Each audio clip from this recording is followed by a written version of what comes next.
Hello everyone, મજામાં છો બધા? ઓકે, આજે આપણે સ્ટાર્ટ કરીશું new chapter number 3, profit or loss prior two ઇન્વેસ્ટન. બરાબર, જેમાં ઇન્ટ્રોડક્શન જોઈશું, methods of calculating of profit જોઈશું આજે. બરાબર, લાસ્ટ લેક્ચરમાં આપણે આપણું ચેપ્ટર કમ્પ્લીટ કર્યું પીસમેલ ડિસ્ટ્રીબ્યુશન કેસ, એટલે કે આપણું યુનિટ 1 નું એક ચેપ્ટર આપણે કમ્પ્લીટ. બરાબર છે. યુનિટ નંબર 2 આપણે આજે સ્ટાર્ટ કરીએ છીએ અને યુનિટ નંબર 2 ની અંદર આપણા બે ચેપ્ટર છે. ચેપ્ટર છે 2 શેર કેપિટલ ટ્રાન્ઝેક્શન અને ચેપ્ટર 3 છે પ્રોફિટ ઓર લોસ.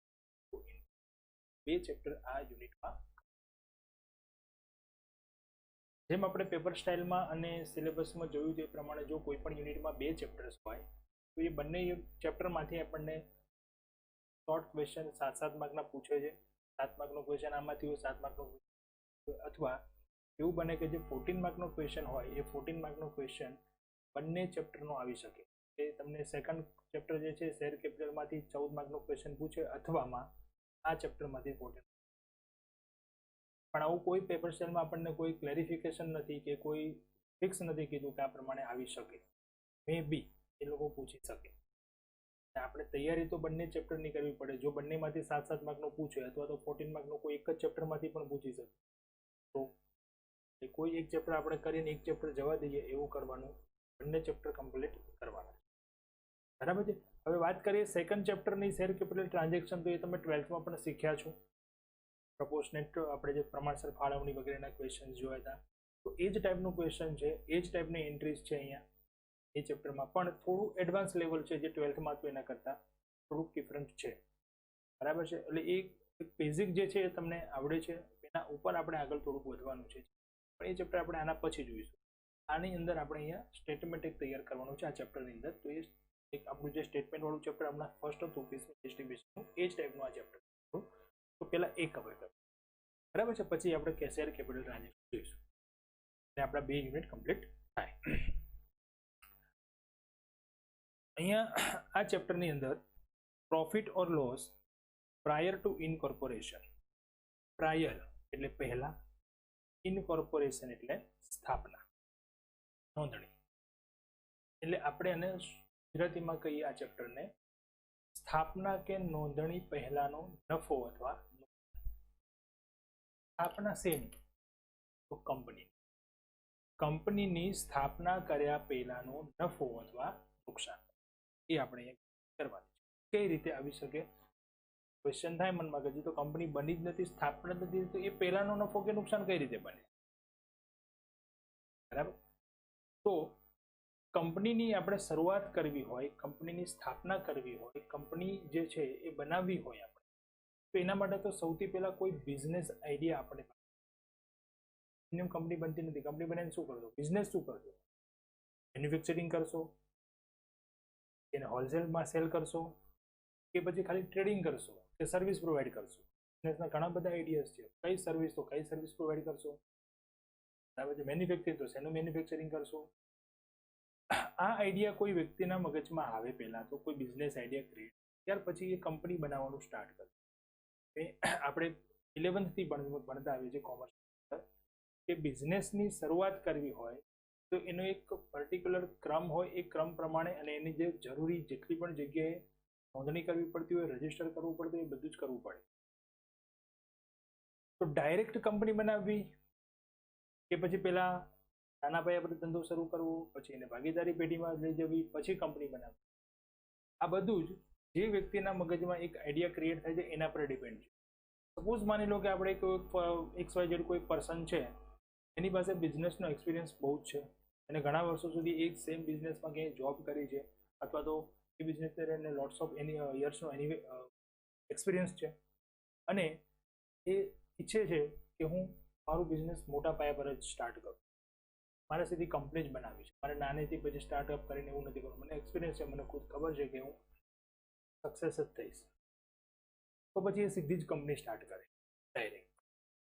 તો કંપની સ્ટાર્ટ કરે એટલે પહેલા તેને શું કરવું પડે? એની સ્થાપના કરે, એની નોંધણી કરે કંપની રજિસ્ટ્રાર પાસે.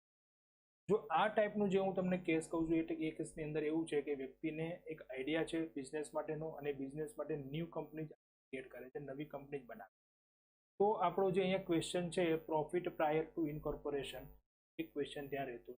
કેમ કે નવો જ બિઝનેસ સ્ટાર્ટ કરે છે, એમને હજુ જે સ્થાપના થશે, એમને સર્ટિફિકેટ મળશે કંપનીનું, ત્યાર પછી બિઝનેસ રન કરશે, પછી પ્રોફિટ કે લોસ થવાનું. પણ સેકન્ડ થિંગ જો વિચારો તો આ વ્યક્તિ જે છે એ કંપનીની સ્થાપના કરવા માંગે છે, તો એ બધું જ નવેસરથી સ્ટાર્ટ કરે અથવા કોઈ નાનો બિઝનેસ છે સેમ જે એને બિઝનેસ ઊભો કરવો છે, જે કંપની બનાવી છે એ જ કોઈ નાનો બિઝનેસ છે, પાર્ટનરશિપ ફર્મ છે અથવા તો પ્રોપ્રાઇટરશિપ છે, સેમ આ ટાઈપનો બિઝનેસ કરે છે અને એ બિઝનેસ જ આખો એ ટેક ઓવર કરી અને પછી કંપની ચાલુ કરે. બે ઓપ્શન છે મેં તમને. ફર્સ્ટ, એ ડાયરેક્ટ જ સીધું પોતાની જાતે પોતે જ નવી કંપની આખી ક્રિએટ કરે. સેકન્ડ છે કે કોઈ બિઝનેસને ટેક ઓવર કરી અને પછી એ સીધી કંપની રન કરે. તો જો બિઝનેસ એ પોતે ન્યૂ જ કન્સેપ્ટથી આખો નવેસરથી સ્ટાર્ટ કરે છે, તો આપણો પ્રશ્ન જે અહીંયા છે પ્રોફિટ પ્રાયર ટુ ઇનકોર્પોરેશન એ રહેતો નથી, તો કોઈ ક્વેશ્ચન નથી. પણ બીજા કેસમાં આપણો અહીંયા પ્રોબ્લેમ એ આવે છે profit prior two profit or loss prior two. કઈ રીતે? તો એક્ઝામ્પલ સમજીએ. આ જ વ્યક્તિને જે બિઝનેસ કરવો છે એ બિઝનેસને કોઈ નાના બિઝનેસને ટેક ઓવર કરે, મતલબ એક પાર્ટનરશિપ ફર્મ છે એ સેમ આ જ બિઝનેસ કરે છે અને એ બિઝનેસને આ વ્યક્તિ ટેક ઓવર કરી લે છે, એ ખરીદી લે છે અને પછી એ કંપનીની એ જ બિઝનેસથી એ કંપનીની સ્થાપના કરે છે. તો માની લો કે આજે એટલે કે આજે જે ડેટ છે 22 સપ્ટેમ્બર, આજે 22 સપ્ટેમ્બરમાં આ બંને વચ્ચે એક એગ્રીમેન્ટ થયો કે હવે પાર્ટનરશિપ ફર્મ જે છે એ અમારી, મતલબ આખો બિઝનેસ અમે ખરીદી લઈએ છીએ, એમને ખરીદ કિંમતમાં જે પણ પેમેન્ટ કરવાનું છે એ પેમેન્ટ કરી દેવામાં આવશે, એક એગ્રીમેન્ટ પર. તો આ એગ્રીમેન્ટ કંપની કરે છે કે કંપનીની જે સ્થાપના કરનાર પ્રમોટર, કંપનીની જે સ્થાપના કરે ને પ્રમોટર કહેવાય, એ પ્રમોટર કરે છે. તો અત્યારે પ્રમોટર જ કરશે કેમ કે હજુ કંપનીનું એક્ઝિસ્ટન્સ નથી, કંપની બની નથી, પણ એ કંપનીના બિહાફથી પ્રમોટર એ એગ્રીમેન્ટ કરી શકે. એટલે કંપનીના બિહાફમાં આ પ્રમોટરે એગ્રીમેન્ટ કર્યું વિથ પાર્ટનરશિપ ફર્મ અને એ ફર્મ એમને જે હતી આખી પરચેસ કરી લીધી. હવે ફર્મનો બિઝનેસ જે છે, બિઝનેસ ઓલરેડી સ્ટાર્ટ છે, રનિંગ છે, કન્ટિન્યુ છે. પણ હવે પ્રમોટરને શું કરવું પડશે? એની પાસે જે વસ્તુની જરૂર હતી, બિઝનેસની જે ફ્લેશની જરૂર હતી, બિઝનેસ માટે જે વસ્તુની જરૂર હતી, એસેટ્સ બધી જરૂર હતી, બરાબર છે, મશીનરી વગેરે એ બધું એની પાસે આવી ગયું. તો હવે એને ઓન પેપર કંપનીનું એક્ઝિસ્ટન્સ કરવા માટે શું કરવું પડે? કંપનીને રજિસ્ટર્ડ કરવું. તો કંપનીને રજિસ્ટર્ડ કરવા માટેની પ્રોસેસ થોડીક લોંગ છે અને એ કંપનીને થોડોક સમય પણ લાગે છે. 2 મહિના 1 મહિના જેટલો સમય લાગે. કંપની રજિસ્ટરમાં એ નામ લખશે, પેલા નામ ચોઈસ કરશે, ઘણી લાંબી પ્રોસેસ. તો ત્યાં સુધી શું બનશે? બિઝનેસ તો રન છે ને, ચાલુ જ છે, બિઝનેસ ચાલુ રહેશે જ, પણ હવે એ ફર્મના નામથી પણ નહીં રહે ને કંપનીના નામથી પણ નહીં રહે, એમને જે સ્ટાર્ટ છે બિઝનેસ, બરાબર છે. પણ જ્યાં સુધી આ વ્યક્તિને કંપની રજિસ્ટ્રાર પાસેથી સર્ટિફિકેટ ન મળે ત્યાં સુધી એ કંપનીના નામથી બિઝનેસ ના કરી શકે. તો માની લો કે 2 મહિના પછી આપણને કંપની રજિસ્ટ્રાર પાસેથી કંપનીનું રજિસ્ટ્રેશન સર્ટિફિકેટ મળ્યું. તો 2 મહિના સુધી આ જે બિઝનેસ કર્યો એ 2 મહિના સુધીનો જે બિઝનેસનો પ્રોફિટ કે લોસ હોય એ કંપનીનો પ્રોફિટ કે લોસ કહેવાય નહીં. આ જે પ્રોફિટ ઓર લોસ છે એ લોસને શું કહેવાય? કંપનીનું ઇનકોર્પોરેશન થયું એ પહેલાનો પ્રોફિટ કે લોસ. એને આપણે કઈ રીતે ગણતરી એ આજે, બરાબર છે. અને આ પ્રોફિટ કે લોસ હોય એનું આપણે કઈ રીતે એની ઇફેક્ટ, કઈ રીતે અકાઉન્ટ્સમાં એની ઇફેક્ટ થાય એ પણ આપણે ઓકે. તો આ છે કન્સેપ્ટ આપણો આખો profit or loss prior two ઇનકોર્પોરેશન, right. થોડું એના ઇન્ટ્રોડક્શન વિશે જે મેં તમને સમજાવ્યું એના માટેના અમુક પોઈન્ટ્સ જે છે જે તમને પૂછાતા હોય છે ક્વેશ્ચનમાં, તો એ જોઈ લઈએ.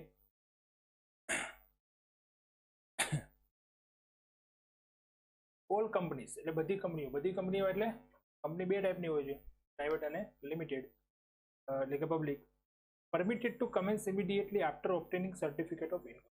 એટલે કંપનીની શરૂઆત ક્યારે થઈ શકે? કંપનીને એનું સર્ટિફિકેટ મળે ત્યારે. હવે અહીંયા હું તમને એક ખાસ અગત્યની વાત કહું. કંપની જે બે હતી ને, પ્રાઇવેટ અને પબ્લિક, એમાં અત્યાર સુધી એવું હતું પ્રાઇવેટ કંપની જે છે એ કંપનીનું રજિસ્ટ્રેશન સર્ટિફિકેટ મળે એટલે તરત જ ઇમિડિયેટલી બિઝનેસ સ્ટાર્ટ કરી. જ્યારે લિમિટેડ કંપની હતી, પબ્લિક કંપની હતી, એ કંપનીની અંદર એવું હતું કે એમને બિઝનેસ રજિસ્ટ્રેશનનું કંપની રજિસ્ટ્રેશનનું સર્ટિફિકેટ મળે ત્યાર પછી બિઝનેસ કમેન્સ સર્ટિફિકેટ ધંધો શરૂ કરવાનું પ્રમાણપત્ર પણ મેળવવું પડે, ત્યાર પછી એ ધંધો આ જૂના કાયદામાં હતું. પણ નવો કંપની એક્ટ જે આવ્યો એ નવા કંપની એક્ટ પ્રમાણે આ કાયદાની જે આ સેક્શન જે હતી એ રદ કરી દેવામાં આવી, એબોલિસ્ટ કરી દેવામાં આવી. એ કેન્સલ થઈ ગઈ કે લિમિટેડ એટલે કે પબ્લિક કંપનીને શરૂ કરવાનું પ્રમાણપત્ર પડશે એ દૂર કરી દીધું. તો હવે બંને કંપનીઓ સરખી થઈ ગઈ, બંને જ કંપનીઓ બિઝનેસ રજિસ્ટ્રેશન મળે એટલે એ ધંધો કરી શકે. બરાબર, શોર્ટ ક્વેશ્ચન ખાસ યાદ રાખજો. બંને પૂછી શકે છે આપણને, જૂની શું હતી કન્ડિશન, નવી શું છે.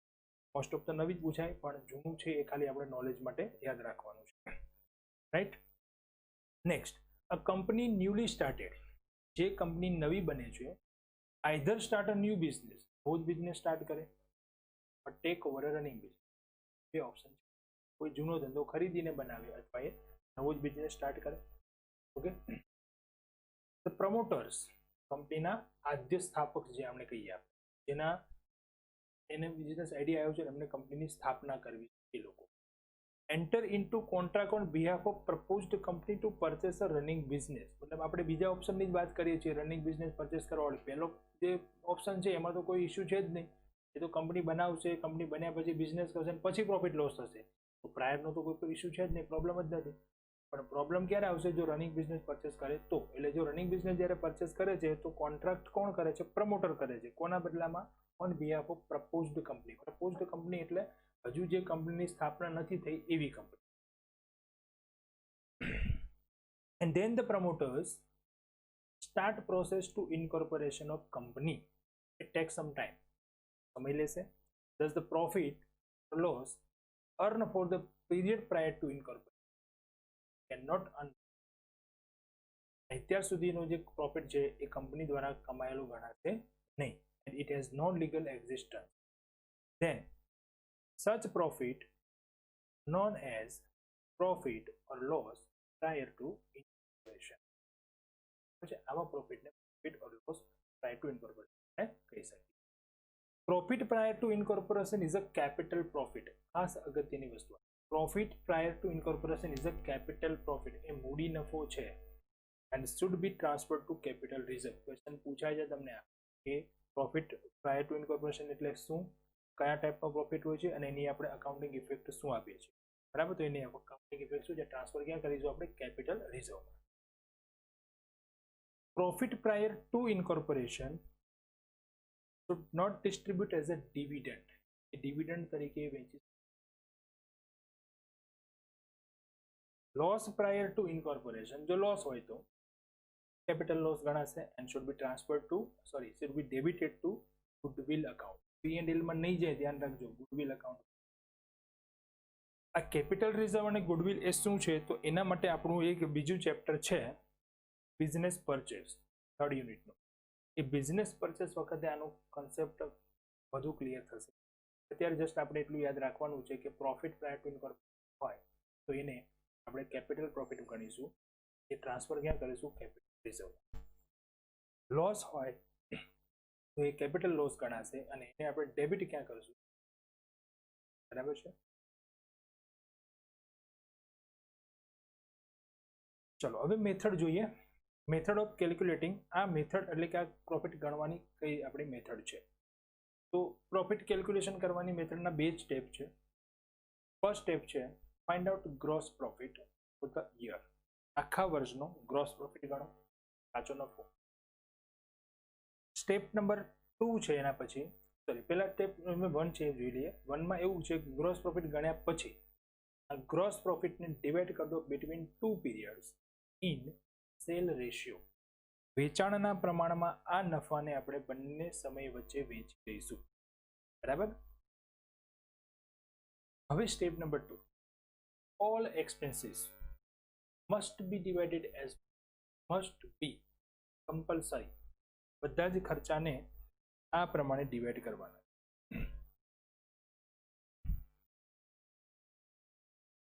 Expenses paid on time basis must be divided in time ratio.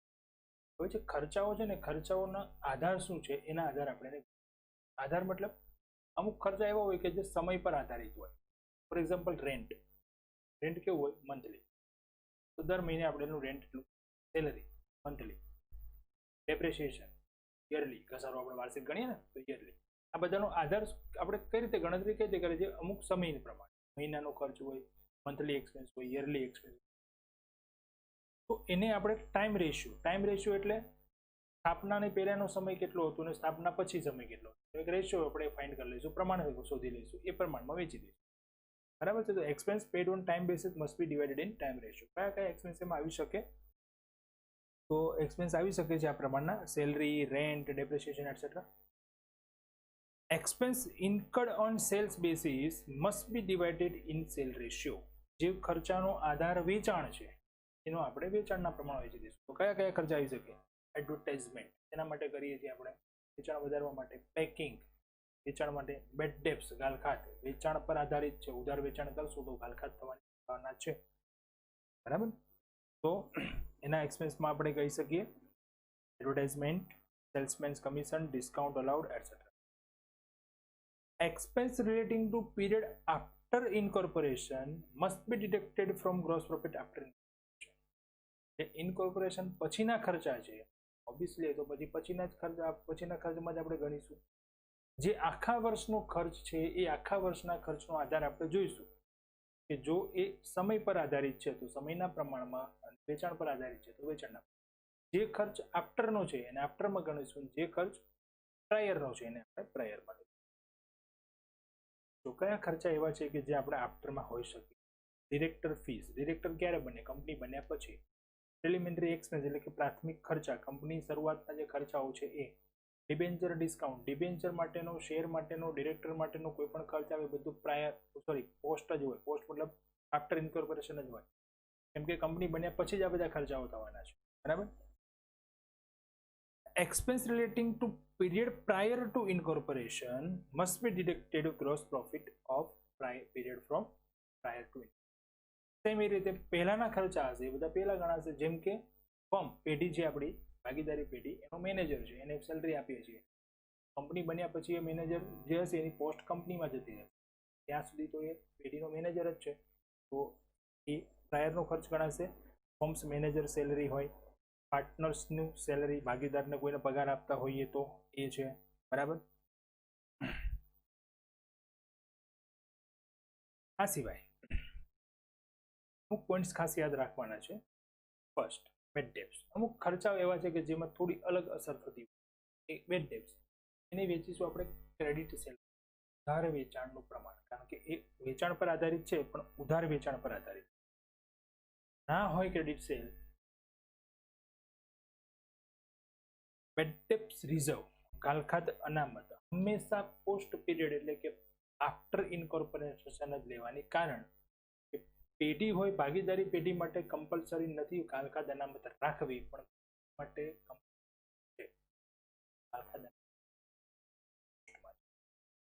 Audit fees, time ratio. Audit ફીસની અંદર થોડી કન્ફ્યુઝન છે. કન્ફ્યુઝન એટલા માટે છે કે ઓડિટ ફર્મનું પણ બની શકે, કરાવી શકાય, અને કંપની માટે તો કમ્પલસરી છે. ફર્મ માટે કમ્પલસરી નથી, પણ કંપની માટે ઓડિટ કમ્પલસરી છે. ઓડિટ નામનો આખો સબ્જેક્ટ તમે આવશે એસવાય ની અંદર આવશો એટલે ભણવાનું આવશે, જેમાં ઓડિટ વિશે ઘણું. બરાબર છે? એ ઓડિટ છે એ ઓડિટ કંપની માટે કમ્પલસરી છે, તો ઓડિટનો ખર્ચ લગભગ તો કોના માટે હોય? કંપની માટે. પણ આપણે અહીંયા એવું માનીને ચાલશું કે ફર્મ પણ ઓડિટ કરે છે અને કંપની પણ ઓડિટ કરે છે, એટલે ખર્ચને આપણે આખા સમયમાં લઈ અને સમય પ્રમાણે.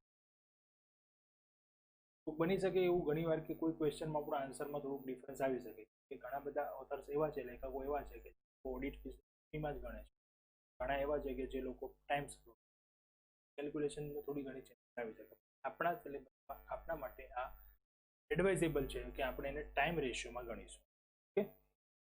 સેલ્સમેનની સેલરી ધ્યાન રાખજો ખાસ, સેલ્સમેન સેલરી ટાઈમ રેશિયોમાં આવશે. પણ સેલ્સમેનનું કમિશન જો હશે કે સેલરી ટાઈમ પર હોય, ફિક્સ હોય, વેચાણ કરે કે ના કરે પણ કમિશન વેચાણ ઉપર હોય, એ sale ratio. Goodwill written off, પાઘડી માંડી વાળી એવી સૂચના તમને ઘણીવાર આપી હોય તો નોટ શોન ઇન સ્ટેટમેન્ટ, જ નહીં, કોઈ આવશે. ડિરેક્ટર ફીસ પોસ્ટ પીરિયડ છે, એક્સપેન્સ છે, ધ્યાન રાખજો. ડિરેક્ટર ફી પોસ્ટ પીરિયડનો એક્સપેન્સ છે, જ્યારે શેર ટ્રાન્સફર ફીસ એ પોસ્ટ પીરિયડની ઇન્કમ છે, એની ઇન્કમ. ફીસ બંને શબ્દો છે એટલે ધ્યાનથી યાદ રાખજો, ભૂલ ના પડે. ડિરેક્ટર ફીસ એક્સપેન્સ છે, જ્યારે transfer fee A interest on purchase price અથવા ઇન્ટરેસ્ટ ટુ વેન્ડર, ખરીદ કિંમતનું વ્યાજ અથવા વેચનારને આપણે જે વ્યાજ આપીએ છીએ, વેચનાર કોણ હોય? પેઢી. ખરીદ કિંમત મોડી ચૂકવી આપણે તો એના પર એને વ્યાજ આપવું પડે, તો એ જ્યારે ચૂકવો ત્યાં સુધીનો સમય લઈ અને એ પ્રમાણે ગણતરી કરો અથવા એને ટાઈમ રેશિયો. બરાબર છે? તો આટલા પોઈન્ટ ખાસ અગત્ય આપણે યાદ રાખવાના છે. ક્લિયર છે? મેથડ બરાબર વખત સમજી લેવાની છે અને યાદ રાખવાની છે, કેમ કે આપણી મેથડ જો કમ્પ્લીટ હશે તો ક્વેશ્ચન તો પછી પ્રેક્ટિસમાં આપણે સોલ્વ આરામથી કરી શકીએ. બરાબર?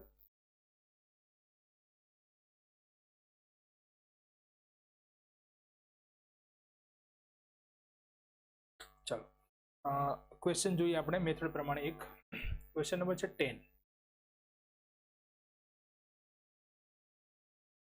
Jai Limited was incorporated on 1/5/2010 to take over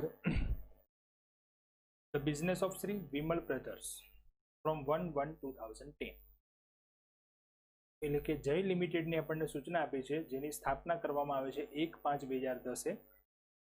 take over એટલે કે એક ધંધો ચાલુ જે બિઝનેસ છે વિમલ બ્રધર્સ એ ખરીદી લે છે 1/1/2010. And the certificate of commencement of business was issue 1/6/10. આ વિગત છે આપણા માટે ઇરિલેવન્ટ છે, કોઈ જરૂર નથી. કહ્યું ને પહેલા સૂચના હતી કે પહેલા નિયમ હતો એવું, એટલા માટે આપણે આ જરૂરી હતું, પણ હવે એની કોઈ જરૂર છે નહીં, કારણ કે હવે બંને કંપની માટે બધું સરખું થઈ ગયું.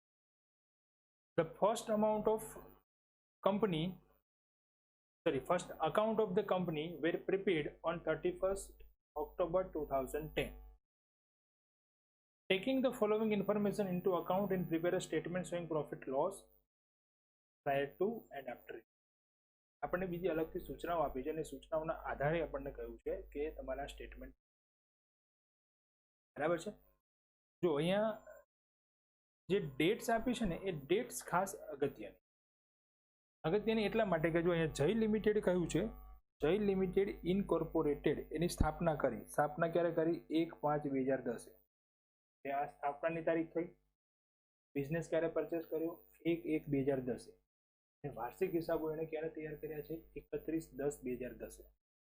આ ત્રણ જે તારીખો આપી છે એ તારીખો પરથી જ આપણે નક્કી કરી શકીશું કે પ્રી પીરિયડ કેટલો હતો અને પોસ્ટ પીરિયડ કેટલો હતો. બરાબર છે? તો સૌથી પહેલું આપણે કામ શું કરવાનું છે ક્વેશ્ચનની અંદર, આજે તારીખો આપી હતી, ડેટ્સ આપી હતી, એના પરથી આપણે પહેલા નક્કી કરીશું ટાઈમ રેશિયો, કે એમનો ટાઈમ સમય જે છે એ સમયનું પ્રમાણ કઈ રીતનું છે. બરાબર? એ પહેલા ડિસાઈડ કરીશું. ફર્સ્ટ ફાઇન્ડ કરી લઈશું ટાઈમ રેશિયો. ટાઈમ રેશિયો માટે ત્રણ પ્રકારની ડેટ્સ ખાસ અગત્યની, એ ડેટ્સ આપણને ક્વેશ્ચનમાં આપેલી જશે, એ પહેલા આપણે ખાસ જોઈ લેવાની. બરાબર છે? પરચેસ ડેટ, ક્યારે ધંધાની ખરીદી કરી, ક્યારે એની સ્થાપના થઈ અને ક્યારે વાર્ષિક હિસાબો આવે છે. એટલે પરચેસ ડેટ હતી અહીંયા 1/1/2010 અને ઇન્કોર્પોરેશન ડેટ હતી 1/5/2020 લખાઈ ગયું છે, 10 આવશે, અને ફાઇનલ અકાઉન્ટ આવશે 31/10. વર્ષ અહીંયા મારાથી ભૂલથી ખોટું લખાઈ ગયું છે, કરેક્શન કરી દીધું તમે, 1/5/10 આવશે, 30/10 આવશે. ડન. હવે અહીંયા જો સમય જોઈએ તો 1/1 થી 1/5 એટલે જાન્યુઆરી, ફેબ્રુઆરી, માર્ચ, એપ્રિલ, 4 મંથ. કેમ કે 1st મે એ તો કંપની ચાલુ થઈ ગઈ એટલે ફર્સ્ટ પીરિયડ જે તો એ 4 મંથ આવશે. નેક્સ્ટ મે, જૂન, જુલાઈ, ઓગસ્ટ, સપ્ટેમ્બર અને ઓક્ટોબર, કેટલા થઈ ગયા? 6 મંથ. હવે અહીંયા ક્વેશ્ચન થાય કે સર 10 મંથનું યર? યસ, હોઈ શકે 10 મંથનું યર. કંપની છે એ કંપની શરૂ કર્યા પછી એના પહેલા વાર્ષિક હિસાબો ગમે ત્યારે તૈયાર કરી શકે. હિસાબો એને જે છે એ આમ તો 31 માર્ચે તૈયાર કરવાના હોય, પણ કંપની પોતાના હિસાબોનું યોગ્ય રીતે જાળવણી કરવા માટે એ ગમે ત્યારે હિસાબો પહેલા વર્ષ માટે જે છે એ ગમે ત્યારે તૈયાર કરી શકે. શું કામ? તો અહીંયા સુધીની કેલ્ક્યુલેશન કરી અને એ પ્રાયર પ્રોફિટ અલગ કરી શકે. પછી જે છે પ્રોફિટ એ બધો કંપનીનો જ ગણાશે. એટલે આ એક એમને કેલ્ક્યુલેશન માટે એ વાર્ષિક હિસાબો છે 31 ડિસેમ્બરે પણ કરી શકે, 31 માર્ચે પણ કરી શકે અને ગમે ત્યારે. હવે આ સ્ટેટમેન્ટ બનાવવાની કે પ્રોફિટને અલગ કરવાની 2-3 જુદી જુદી મેથડ છે. એક મેથડ એવી છે કે બંને સમયનું અલગ અલગ P&L એકાઉન્ટ બનાવો, પ્રોફિટ અલગ અલગ. બીજી મેથડ એવી છે કે P&L એકાઉન્ટ એક જ બનાવો, એમાં 2 કોલમ રાખો, એક પ્રાયરનું અને એક પોસ્ટ. તો તમે જ્યારે ગણતરી કરશો એટલે છેલ્લે તમને. ત્રીજી મેથડ એવી છે કે આખા વર્ષનું P&L એકાઉન્ટ બનાવી દો, જે પ્રોફિટ મળે એ પ્રોફિટ ફાઇન્ડ કરી લો અને એ પ્રોફિટને પછી આપણે જે સ્ટેટમેન્ટ અત્યારે બનાવીશું એ સ્ટેટમેન્ટ પ્રમાણે પ્રોફિટને ડિવાઈડ કરો, ખર્ચાઓને ડિવાઈડ. તો આપણે એ ત્રીજી મેથડ એક જ ફોલો કરવાની છે અને એ ત્રીજી મેથડ પ્રમાણેના જ આપણે કોઈ બી ક્વેશ્ચન પૂછે આ જ મેથડ. જે પેલું છે ને બંને સમય માટે અલગ અલગ P&L એકાઉન્ટ બનાવવું પોસિબલ નથી. બરાબર, તો પ્રેક્ટિકલી પોસિબલ છે પણ અત્યારે આપણે કેલ્ક્યુલેશનમાં આપણા માટે બધી ઇન્ફોર્મેશન હોવી જોઈએ કે આટલું સેલ પહેલા કર્યું તો આટલું સેલ કર્યું. એ થોડું કોમ્પ્લિકેટેડ બી થઈ જાય. 2 કોલમ રાખવા એ પણ કોમ્પ્લિકેટેડ થઈ જાય. તો આ એક છે ઇઝી વે છે કે આખા વર્ષની ગણતરી તમે એક સાથે કરી દો. આખા વર્ષનું એટલે 31-10 સુધીનો પ્રોફિટ ગણી લો અને પ્રોફિટ જે આવે એ પ્રોફિટમાંથી પછી ખર્ચાઓને આપણે સમય પ્રમાણે અથવા વેચાણ પ્રમાણે વાત કરીએ. જે પ્રોફિટ આવશે એ પ્રોફિટ બંને વચ્ચે ડિવાઈડ થઈ જશે. બરાબર છે. ચલો, આ સ્ટેપ પહેલું હતું આપણું કે ટાઈમ રેશિયો ગણી લીધું. આપણે ટાઈમ રેશિયો ગણી લીધા પછી હવે જો સેલ્સ રેશિયો પહેલા પ્રોફિટ ગણી લઈએ. ગ્રોસ પ્રોફિટ સ્ટેપ આપણું પહેલું તો ગ્રોસ પ્રોફિટ. ગ્રોસ પ્રોફિટ માટે અહીંયા આપણને સૂચના આપી છે. જો કમિશન ઓન સેલ્સ છે 1%, પછી ગ્રોસ પ્રોફિટ આપેલો છે 25%. રકમની બાકીની વિગત જોઈ લઈએ. પછી bad debt reserve, salary, rent, advertisement, એમાં પર મંથ કીધું છે, જનરલ એક્સપેન્સ છે, પ્રિલિમિનરી એક્સપેન્સ છે, શેર ટ્રાન્સફર ફીસ છે, ડેપ્રિસિએશન છે, debenture discount, director fees, audit fee, rent received, interest paid to vendor, bad debt, salesman allowance. મતલબ ખર્ચાઓની અને આપણને અલગ અલગ વિગત આપી છે. અહીંયા P&L એકાઉન્ટ પણ બનાવેલું આપ્યું નથી, ડાયરેક્ટ ખર્ચાઓને એને ઇન્કમની આપણને વિગત આપી છે. એડિશનલ ઇન્ફોર્મેશન છે. Bad debts of 5000 are related to debtors of pre incorporation period. Purchase value is paid to vendor on the date of incorporation. ક્યારે ખરીદ કિંમત ચૂકવી એની તારીખ આપી છે, આપણને ડેટ આપી છે, મતલબ સૂચના આપી છે કે આટલા સમયે આપણે પરચેસ વેલ્યુનું પેમેન્ટ કર્યું. ધ સેલ ઇન્કોર્પોરેશન પીરિયડ 7,50,000, એટલે કે ઇન્કોર્પોરેશન સુધીનું સેલ કેટલું હતું એ આપી દીધું. બાકીનું જે સેલ હશે એ ક્યાંનું હશે? પોસ્ટ. રેન્ટ છે per month 2,500 up to 1,510 and then after 3,000 પર. ભાડું કેટલું હતું ને કેટલું વધ્યું, ક્યારે વધ્યું એ સૂચના આપી છે. And building is purchased by company on 1/10/10. 1/10/10 કંપનીએ આ બિલ્ડિંગ જેના પર એ રેન્ટ આપી દીધી. Audit fee should be treated as an expense of after incorporation fee. આપી છે કે ઓડિટ ફી ક્યારે ગણવાની છે? આફ્ટર. તો જે સૂચના આપી છે એનું આપણે પાલન ના આપ્યું હોય તો આપણો જે રૂલ્સ હતો ટાઈમ રેશિયો કે બરાબર છે. તો ચલો સૌથી પહેલું કામ તો આપણે અહીંયા કરીએ, ગ્રોસ પ્રોફિટ ફાઇન્ડ આઉટ કરી લઈએ. ગ્રોસ પ્રોફિટ આપણને અહીંયા ક્યાં આપેલો નથી અને ગ્રોસ પ્રોફિટનો રેટ આપ્યો છે પણ રેટ શેના પર આવ્યો છે? સેલ્સ પર. સેલ્સ આપણે જોઈએ પહેલા. સેલ્સ આપ્યું છે આપણને અહીંયા 7,50,000, પણ એ કયું હતું? ઇન્કોર્પોરેશન પીરિયડનું. આપણે તો ટોટલ સેલ જોઈએ. તો અહીંયા જો કમિશન આપ્યું છે સેલ્સનું એના પરથી આપણને સેલ મળી જશે. બરાબર છે. અહીંયા રેશિયો આપણો થઈ જાય છે 2:3. હવે જોઈએ સેલ. સેલ માટે પેલા સેલ્સ ગણી લઈએ. ધારો કે સેલ્સ 100 રૂપીસ છે તો કમિશન કેટલું થઈ જાય? 1% એટલે 1 રૂપી. હવે જો 1 રૂપી કમિશન હોય અને સેલ 100 રૂપીસ હોય તો કમિશન 30,000 છે. 30,000 અને સેલ કેટલું? 30 લાખ. હવે 30 લાખ રૂપિયા સેલ્સ મળી ગયું તો એના 25% કરો એટલે ગ્રોસ પ્રોફિટ મળી જાય 7 લાખ ને. સેલ્સનો રેશિયો ગણવો હોય તો 30 લાખને આપણે જે સેલ છે એને 2 ભાગમાં વેચી દઈશું. 7,50,000 પહેલાનું સેલ હતું અને 22,50,000 પછીનું સેલ હતું. 750 આપણને સૂચના આપી હતી એટલા માટે. તો રેશિયો થઈ જશે 1. 2 રેશિયો ખાસ અગત્યના, ટાઈમ રેશિયો અને સેલ રેશિયો. બરાબર, બંને મળી ગયા. હવે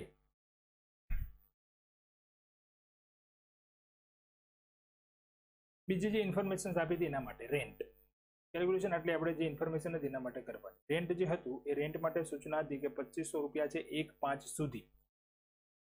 તો 1/5 સુધી એટલે પ્રી પીરિયડ થયો ને 2500 ગુણ્યા 4 મહિના 10,000 રૂપિયા થશે.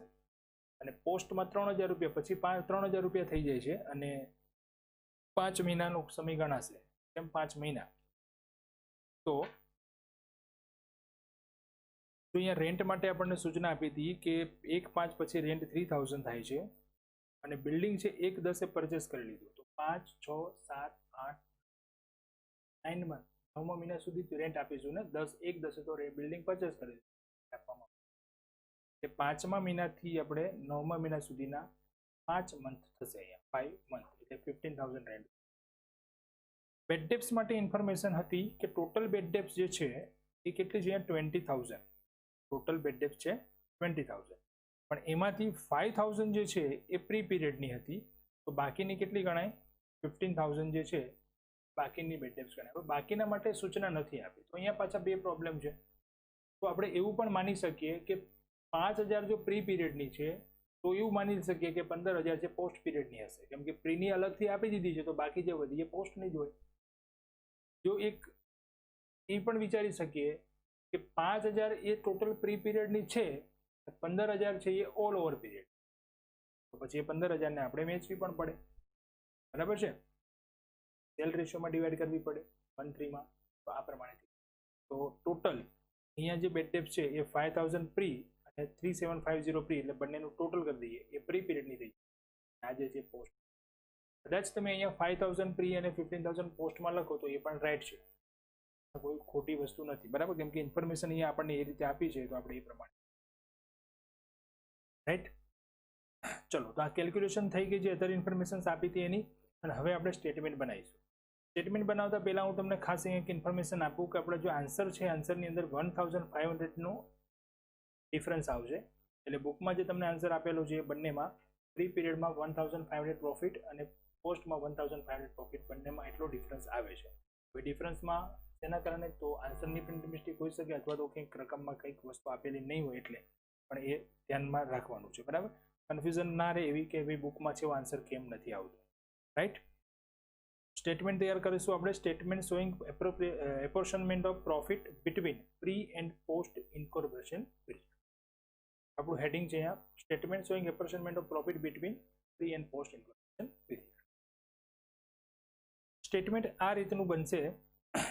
પર્ટિક્યુલર આપણે ખર્ચાના નામ લખીશું, બેઝિસ ઓફ એપોર્શનમેન્ટ, કયા આધારે ખર્ચ વેચવાનો છે એ, પ્રી પીરિયડના 2 કોલમ અને પોસ્ટ પીરિયડના 2 કોલમ, જેમાં ઇન્કમ અને એક્સપેન્સ એ પ્રમાણે આપણે લખી દઈશું, એક્સપેન્સીસ અને ઇન્કમ. બરાબર? હવે સ્ટેટમેન્ટ સ્ટાર્ટ કરીએ જો, તો સૌથી પહેલા ગ્રોસ પ્રોફિટ લખો. જે વેચવાનો છે આપણે સેલ રેશિયોમાં 1:3. સેલ રેશિયો આપણે ફાઇન્ડ કર્યો હતો ને 1:3માં. ટોટલ પ્રોફિટ હતો આપણો 7,50,000. તો 7,50,000 ને વેચી દઈશું 1/3માં. ત્યાર પછી પહેલા અહીંયાથી આપણે જેટલી પણ ઇન્કમ છે ને એ ઇન્કમ લઈ લઈએ. તો જો અહીંયા ઇન્કમની અંદર આપણને એક ઇન્કમ આપી હતી શેર ટ્રાન્સફર ફી. બરાબર? અને એક હતી રેન્ટ રિસીવ્ડ. બસ બાકી બધા ખર્ચાઓ છે. તો પહેલા ઇન્કમ લખી દઈએ, પછી આપણે ખર્ચાઓની વાત કરીએ. તો રેન્ટ રિસીવ્ડ છે એ આપણે ટાઈમ રેશિયોમાં ડિવાઈડ કરીશું. અહીંયા રેન્ટ 2 છે, રેન્ટ રિસીવ્ડ અને રેન્ટ પેઇડ. તો જે આપણને ઇન્ફોર્મેશન આપી હતી ને 2,500 રૂપિયા અને 3,000 રૂપિયા, એ રેન્ટ પેઇડ જે ખર્ચ કરીએ એના માટેની વિગત. આ રેન્ટ રિસીવ્ડ માટે કોઈ ઇન્ફોર્મેશન નથી. રેન્ટ છે એ ટાઈમ બેસિસ એક્સપેન્સ, આપણે એને ટાઈમ રેશિયોમાં ડિવાઈડ કરી દઈશું. 40,000 રેન્ટ આપેલું છે આપણને, જેને આપણે ડિવાઈડ કરશું એટલે 16,000 અને 24,000 આવશે 2/3. શેર ટ્રાન્સફર ફી એ પોસ્ટ છે, એટલે કે પોસ્ટ પીરિયડનો ઇન્કમ છે. શેર ટ્રાન્સફર ફી ઇન્કમ છે, જેને ઇન્કમ તરીકે લખી દઈશું 2,000. હવે આપણા જે ખર્ચાઓ હતા એ ખર્ચાઓને સ્ટાર્ટ કરીએ. તો સૌથી પહેલો ખર્ચ હતો કમિશન ઓન સેલ. કમિશન શેના રેશિયોમાં ડિવાઈડ થાય? સેલ રેશિયો 1:3માં, એટલે 7,500 અને 22,500. ત્યાર પછીનો ખર્ચ જે છે બેડ ડેપ્સ રિઝર્વ, ક્યાં લેવાની? પોસ્ટમાં. Expense of bad debts reserve. Salaries time રેશિયોમાં ડિવાઈડ કરી દઈશું. અહીંયા હવે જો ખર્ચાઓનું લિસ્ટ આપેલું છે એ પ્રમાણે 1 by 1 જ હું ખર્ચાઓ લઉં છું. સેલરી હતી 120 ડિવાઈડ કરી દઈશું આપણે એને. ફક્ત તમારે અહીંયા પ્રમાણમાં વેચવાનું છે. તમને એ ખબર પડવી જોઈએ કે કયા પ્રમાણમાં આપણે વેચવાનું છે એ. બરાબર.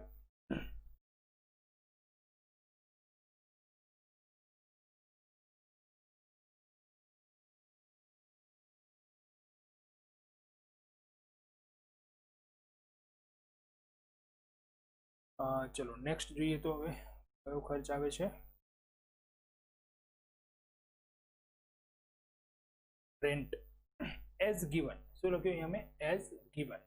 કારણ કે એના માટે રેશિયો લેવાની જરૂર નથી. આપણને સૂચના આપી હતી કયા મહિને કેટલો ખર્ચ લેવાનો, અને આની આપણે ગણતરી પણ આગળ કરેલી છે. બરાબર. તો એ પ્રમાણે અહીંયા 10,000 અને એડવર્ટાઇઝમેન્ટ એઝ ગિવન. અચ્છા, એડવર્ટાઇઝમેન્ટ માટે કોઈ ઇન્ફોર્મેશન હતી? જોઈ લઈએ. ચલો અહીંયા જુઓ. પર મંથ 2000 કીધું. પર મંથ 2000 અને દર મહિને છે જ. તો પેલા કેટલા મહિના હતા? 4. તો 4 મહિના પ્રમાણે કેટલી થઈ જાય? 8,000. અને પછી હતા 6 મહિના એટલે કેટલા થઈ જાય? 12,000. તો સીધું એજ ગિવન. એને કોઈ રેશિયોમાં ડિવાઈડ કરવાની જરૂર નથી. ના આપ્યું તો શું કરત? સેલ રેશિયોમાં ડિવાઈડ. ટાઈમ રેશિયો નહીં. એડવર્ટાઇઝમેન્ટ એ સેલ્સ બેસિસ એક્સપેન્સ, સેલ માટેનો ખર્ચ છે. બરાબર. જનરલ એક્સપેન્સ સામાન્ય ખર્ચાઓ ટાઈમ પ્રમાણમાં થશે. ટાઈમ રેશિયોમાં ડિવાઈડ થશે 6,000 અને 9,000 રેશિયો જે છે એ પ્રમાણે. પ્રિલિમિનરી એક્સપેન્સ પ્રાથમિક ખર્ચા હંમેશા પોસ્ટ પીરિયડમાં આવે. બરાબર છે. ડેપ્રિસિએશન ટાઈમ રેશિયોમાં ડિવાઈડ કરી દઈશું 2, 3 માં 18 અને 27. ડિબેન્ચર ડિસ્કાઉન્ટ કંપનીનો ખર્ચ છે એટલે પોસ્ટમાં આવશે. ડિરેક્ટર ફીસ એ પણ કંપનીનો ખર્ચ છે એટલે પોસ્ટ પીરિયડમાં આવશે. ઓડિટ ફીસ સૂચના આપી હતી આપણને કે પોસ્ટ પીરિયડમાં લેવાની છે એટલે આપણે લઈ લઈશું એને પોસ્ટ પીરિયડમાં એઝ ગિવન લખી દઈશું ત્યાં. અને interest paid to vendor as given. હવે અહીંયા સમજો ઇન્ટરેસ્ટ મેં એઝ ગિવન કેમ લખ્યું તો અહીંયા સૂચના હતી જો purchase value is paid to vendor on the date of incorporation. બધાની જે સ્થાપના થઈ એ જ તારીખે આપણે એનું પેમેન્ટ કર્યું છે. તો ક્યારે પેમેન્ટ કર્યું? 1/5. 1/5 પહેલા જ આપણે પેમેન્ટ કરી દીધું તો એ પછી ટોટલ પીરિયડ ક્યાં થઈ ગયો? પ્રી પીરિયડમાં. પ્રી પીરિયડમાં જ આવશે. જો સૂચના આપી હોત આપણને કે 1/5 પછી પેમેન્ટ કર્યું 1/8 કે 1/9 તો આપણે એનો પીરિયડ અલગથી ગણવો પડે. 1/5 સુધી 4 મહિના તો પ્રી પીરિયડ છે જ. 1/5 થી 1/8 સુધીના બીજા જે પણ મંથ આવે એ મંથના રેશિયો પ્રમાણે ડિવાઈડ કરવા પડે. અથવા 1/10 પેમેન્ટ કર્યું હોય તો જે ટાઈમ રેશિયો છે એમાં ડિવાઈડ કરવા પડે પરચેસ પ્રાઇસનું ઇન્ટરેસ્ટ. અહીંયા સૂચના કીધી છે આપણને કે ઇન્કોર્પોરેશનની તારીખે જ આપણે પેમેન્ટ કરી દીધું, મતલબ એ કંપનીના પાર્ટમાં આવતું જ નથી. તો એ ખાલી પ્રી પીરિયડમાં લખી દઈશું. અને રેશિયો કોઈ નથી લીધો એટલે આપણે શું લખી દેવાનું? As given. ઇન્ફોર્મેશન જે હતી એ પ્રમાણે as given information. Bad debts. Bad debts પણ આપણને આપી હતી એ પ્રમાણે આપણે લઈ લીધી 875011,250 આ જે હતી એ પ્રમાણે. Salesman allowance 2, 3, 4,000 and 6,000.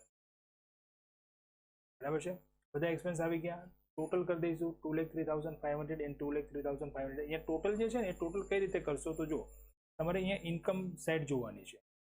કઈ સાઇડનું ટોટલ વધારે થાય છે પેલા ચેક કરી લો. માનો કે ઇન્કમ સાઇડ વધારે થાય છે આપણે જેમ એકાઉન્ટ ક્લોઝ કરીને એ પ્રમાણે તો ઇન્કમનું ટોટલ લખી દો. પછી એમાંથી એક્સપેન્સ બાદ કરો એટલે જે ડિફરન્સ આવશે ડિફરન્સ જો અહીંયા આવે છે તો એ 77,250 એ પ્રોફિટ ગણાશે, મતલબ ઇન્કમ વધારે છે.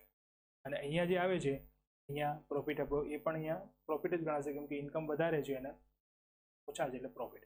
હવે અહીંયા જો આન્સરમાં તમને છે ને આ આન્સર મેચ થશે નહીં કારણ કે અહીંયા પ્રોબ્લેમ એ છે કે બેડ ડેપ્સ માટેનો એક પોઈન્ટ આપણે થોડીક અલગથી કેલ્ક્યુલેશન કરી છે.